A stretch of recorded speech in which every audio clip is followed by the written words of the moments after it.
je rebondirai sur Antonio Casetilli qui terminait en relativisant un certain nombre de choses, disons d'idées reçues, et notamment l'addiction au numérique, et il nous proposait de nous intéresser plutôt aux interactions entre individus que à la forme qu'elles prennent en ce qui concerne le support physique de ces relations et de ces interactions. Alors, je poursuivrai dans le sens de son interpellation en disant oui, à supposer que ces interactions s'inscrivent dans une perspective sinon structurée, du moins cohérente, c'est-à-dire par opposition à une perte de contrôle par les intéressés, non seulement de leur relation à l'information, je pense qu'il en sera peut-être question tout à l'heure dans le débat, mais aussi perte de contrôle de certains aspects de leur relation, peut-être avec les autres, mais aussi avec le système. Et là, je rebouclerai avec ce qui est peut-être votre préoccupation centrale, qui est quand même la façon dont évolue la démocratie, la façon dont nous pouvons la faire évoluer, la façon dont nous jouons le jeu, la façon dont éventuellement nous changeons le jeu. Et donc le cœur de mon propos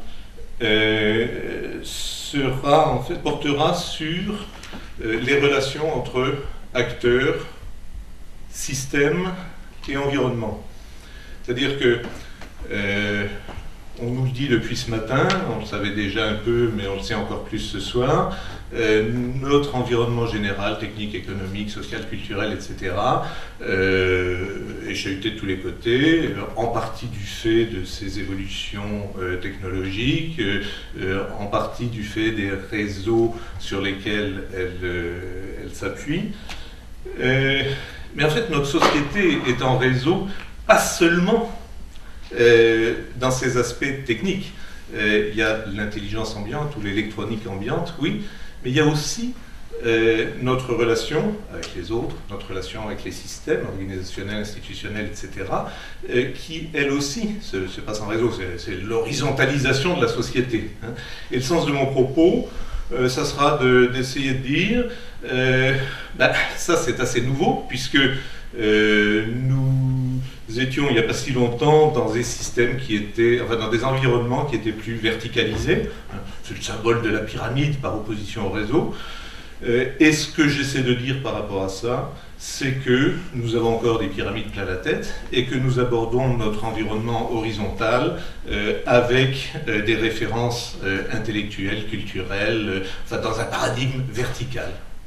Donc, la question centrale de notre débat ce soir, enfin tout au moins de mon intervention, c'est qui décide ?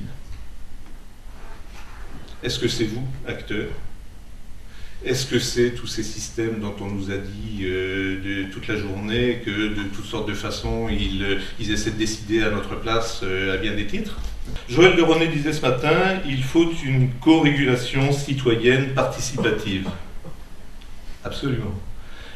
J'essaie de sensibiliser le public, alors prenons les étudiants par exemple, au fait que ils ont, eux, une responsabilité importante sur leur propre destin.